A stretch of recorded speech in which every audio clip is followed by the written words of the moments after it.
Difficulty in storing value. There was an increasing problem in storing value. Here values means exchange values. अब यहाँ पर सामान को इकट्ठा करके रखना भी अब एक चैलेंज बनता गया, इसीलिए एक्सचेंज वैल्यू भी कम होती चली गई. अ फार्मर में exchange wheat for pair of shoes और clothes.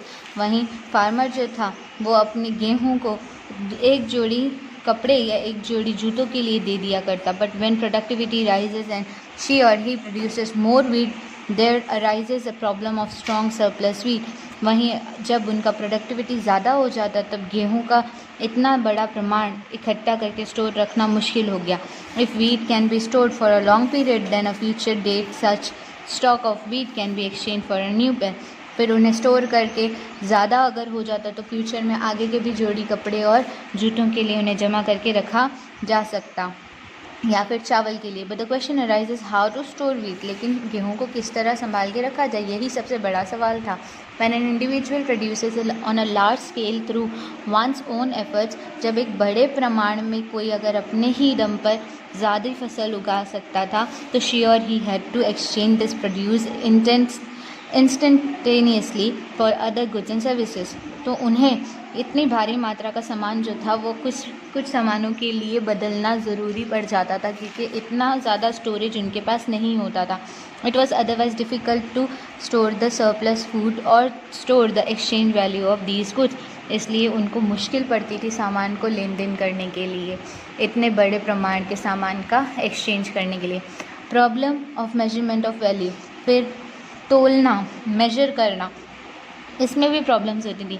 With the introduction of division of labour and specialisation in an industry driven economy, the issues of measuring the value of goods and services emerge. फिर जैसे ही labours को और सारी चीज़ों को अलग अलग डिविजन्स में बांट दिया गया तो मेजरमेंट्स शुरू हो गए, यानी कि तोल के सामानों को देना शुरू कर दिया गया. Exchanging wheat for rice was simpler, but now large number of goods became available for exchange against wheat, and hence it became difficult to determine and maintain the exchange value of wheat. फिर गेहूं के बदले में चावल लेना पहले आसान था, लेकिन फिर जैसे जैसे वैरायटी ज़्यादा पड़ती चली गई तो एक्सचेंज बनाकर रखना गेहूं के साथ मुश्किल पड़ गया.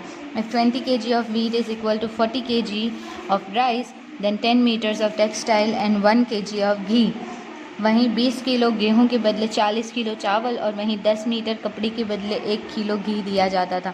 इन a modern structure the question of measurement arise as how much of a textile can exchange for 1 kilo ghee, यानी कितना कपड़ा दिया जाए 1 किलो घी के बदले. इस तरह के सवाल जो थे वो मॉडर्न स्ट्रक्चर में बढ़ने लगे. और how much rice can be exchange for 1 kilo ghee, या फिर 1 किलो घी के लिए कितने चावल देने चाहिए.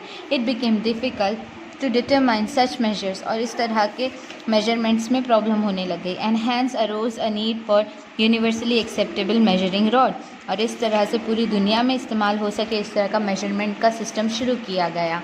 This led to the origin of money. फिर इस तरह से मनी की शुरुआत हुई, which became a standard measure of value and a common denomination of trade. ये फिर एक कॉमन चीज़ बन गई जिससे एक्सचेंज करके लोग सामान अपने लिए ख़रीदा करते.